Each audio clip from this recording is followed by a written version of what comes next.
כן, לא הגיע אף אחד. אף אחד לא הגיע. מה לעשות? מה לעשות?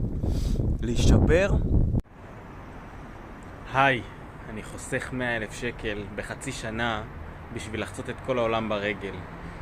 זה היום ה-42 במסע. והיום הזמנתי אנשים לטייל איתי. 2 נרשמו.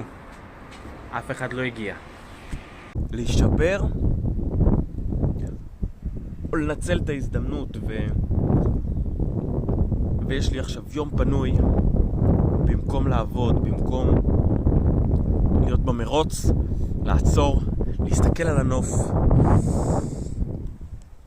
לקרוא את האלכימאי, להכין קפה.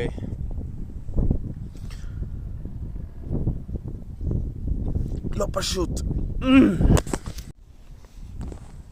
האלכימאי אומר שבדרך להגשמת יעד וחלום וייעוד יש מבחנים למנצח, הוא קורא לזה.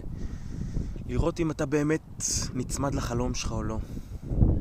או שאתה מוותר כי יש מבחן קשה וכואב. והנה עוד אחד מהמבחנים האלה. 2 הבריזו. אפשר להפוך את הלימונדה לימון ללימונדה וליהנות מהנוף ולהיכנס למעיין הקפוא וליהנות מהערים ולהכין קפה ולהעמיק באלכימאי. ואפשר ליפול. זה תלוי רק בי. אבל זה לא פשוט. ובסיומו של יום מספר 42 שלא עשיתי בו כסף, אני על 11,759. איך הגעתי לסיטואציה שאני הולך פה באמצע כביש בגין בירושלים וצריך לשאול את דונלד טראמפ, אבל יש עבודה ברמאדה, מה לעשות? צריך להגיע לעבודה.